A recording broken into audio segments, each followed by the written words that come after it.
you may have received, I don't know whether you get them via text or email, but something from the GP to say, flu jabs, come and get your flu jabs, get them while they're hot. And you've probably thought, oh yeah, I really should do that. It's that season again. It's coming round, isn't it? Are you aware, though, of seasonal canine illness? Oh, it's something you need to be aware of should you be a dog owner. Joining us on the programme, delighted to welcome Sue Manning from Ryder-Davies, the vet. Sue, good morning to you. Good morning. How are you? Very well. Thank you for joining us. A little warm, if anything, Sue, I'll be honest with you. Is there a little on the, would you not say the mild side today? It's beautiful out here today. I'm sitting here in the sunshine enjoying some bird song while I'm good for you. Absolutely. As we discovered yesterday, one of the nicest things you can hear. Just before we go any further, Sue, we've been having a debate about how you tell how old a daddy longlegs is. Is there any way of knowing which day of the 10 that they live they are on? Is there any way of knowing? I have absolutely no idea. No one does. I don't think anyone knows. No. I mean, this poor little fella, he landed on my monitor, and I don't know whether he's a day old or 9 days old. Who knows?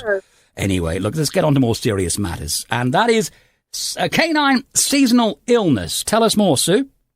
Well, it's a relatively new disease that started in about 2010 and has been associated with dogs walking in woodland areas like Rendlesham Forest, Sandringham, Thetford Forest, places like that. And usually has a pretty acute onset, usually within about 24 to 72 hours of walking in the forest.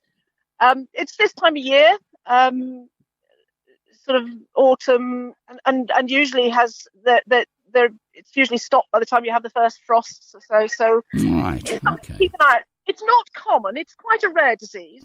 So what would be the symptoms there, Sue? Sorry? What would be the symptoms of it, the early symptoms that we would need to do something about? You've got very severe vomiting and diarrhoea, and they look very sick. They're really, really unhappy-looking dogs. Not eating, drooling, really miserable, but with very severe vomiting and diarrhoea. So it's important they get treated quickly. Yeah. I mean, can it be fatal? It can be. When it first started, the Animal Health Trust reported that 20% of dogs affected died from it. Wow. Now it's a lot less.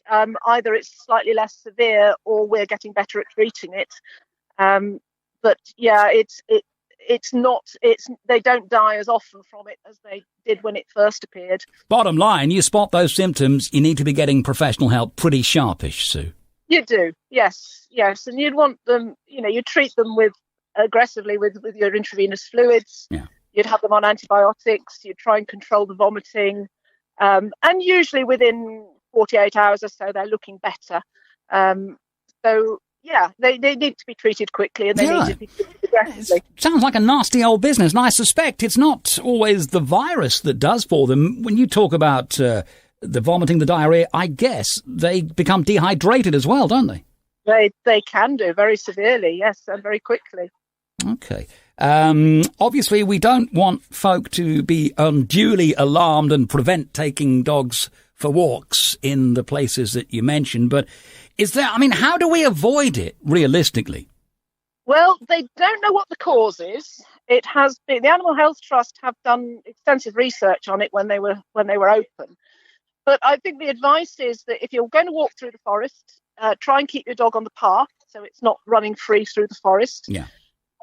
Think about making sure it has plenty of access to water so it initially stays well hydrated. And maybe think about spraying it with a fipronil spray to prevent these little tiny red harvest mites getting on it. There is an association with harvest mites. Nobody has proven that it is the cause, but they are there. Yeah. So it would make sense to prevent them getting on the dog in the first place, just in case they are part of the picture. So, and also if they do become ill, get them treated quickly. Yeah, absolutely. Now, these harvest mites, as you say, prominent in forest woodland. if we're talking about your average walk for your dog across the park, maybe up and down the path a few times, that would genuinely be okay, would it? I would have thought so. I mean, it's not common. So we only see a few cases a year. I don't think we had very many cases last year. Yeah. But it would make sense to just think about maybe using one of the fipronil sprays on the dog's legs and a muzzle and the areas where it may well come in contact with them. Just in case there is, there is an association at the time of year, but they haven't proven what the cause is yet. So, yeah. Okay. Well, yeah. As you say, until they do that, we're sort of slightly in the dark on it. Would your standard pet insurance cover the treatment for that, Sue? That would be what you pay your insurance premiums for. Right. So, yeah. Absolutely right. Okay. It would be much easier. Yeah. So watch out for those symptoms, particularly if there's been some kind of woodland or forest walk. It's quite aggressive vomiting and diarrhea from the dog. And you don't think dogs can look ill, but they really can, can't they? Oh gosh, they do look miserable with it. They do look very poorly. And now, talking of getting the dust mites off, and I'm going to throw this one at you, Sue, do you have any recommendations in terms of flea control? Once again, people are saying to me, oh, we've tried this and we've tried that and that doesn't work and this doesn't work. What's the latest recommendations for flea control, Sue? There are some very good products out there for the animals. You want the right product. You want it correctly administered. You want the correct dose at the correct time intervals. And remember, fleas are also in the animal's environment because they lay eggs on the animals, which get scattered into the environment. And then that can be a source of reinfestation. So you have to control the environment as well as the animal. And they can survive.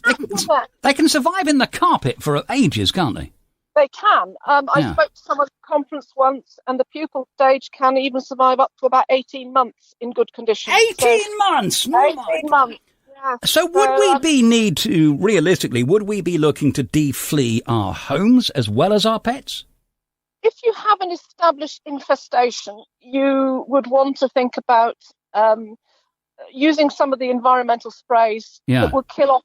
It'll kill off the eggs and the larvae and the adults, but they won't kill off the pupal stage because they spin themselves a hard cocoon and pupate, and this is the stage that can be a source of reinfestation for the animals as they walk around.